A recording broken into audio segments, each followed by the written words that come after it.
ハンカチのようなサニタリーポーチの作り方。製作時間はおよそ20分。内側には2つのポケットがついており、2つ折りをするとハンカチのようにコンパクトなサイズになります。それでは作り方を見ていきましょう。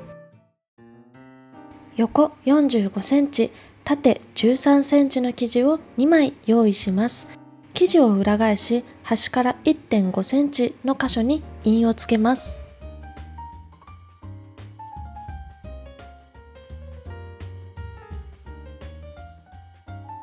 印に合わせて折り、アイロンで癖をつけます。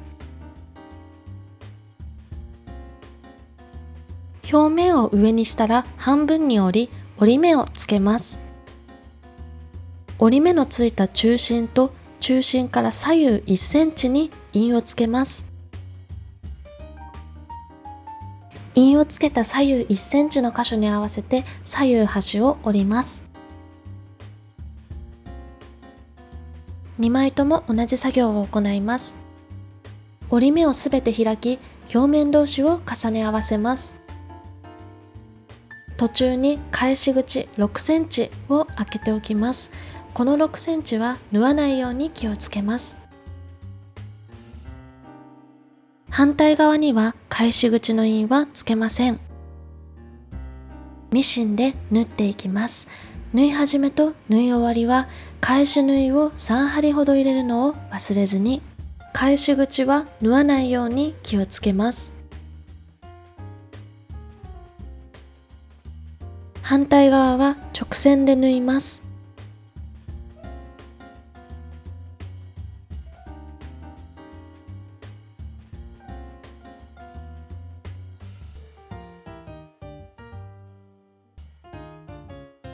アイロンでつけた折り目に沿って折りたたみます。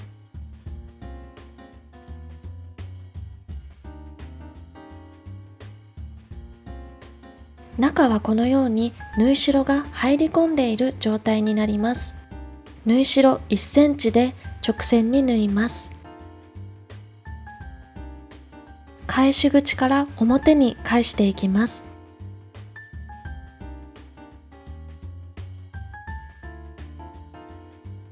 端は細い棒状のものを使うと返しやすいです。返し口を閉じていきます。手縫い針と糸を用意します。玉結びをします。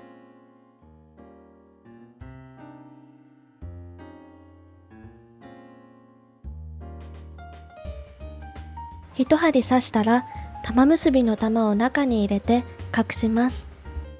赤線は糸の経路で、赤丸は針を入れる箇所です。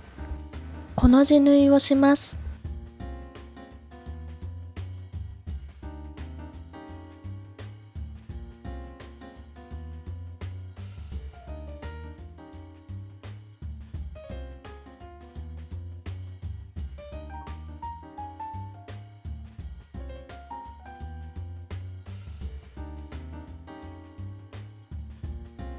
最後まで縫ったら玉留めをします。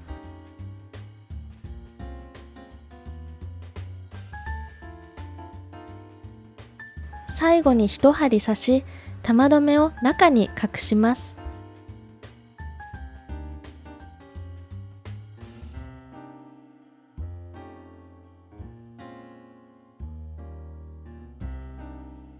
完成です。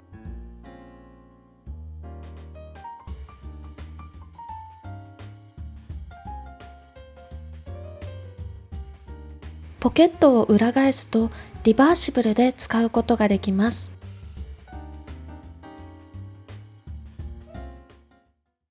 サイズはこのようになっています。便利で簡単なサニタリーポーチをぜひ作ってみてください。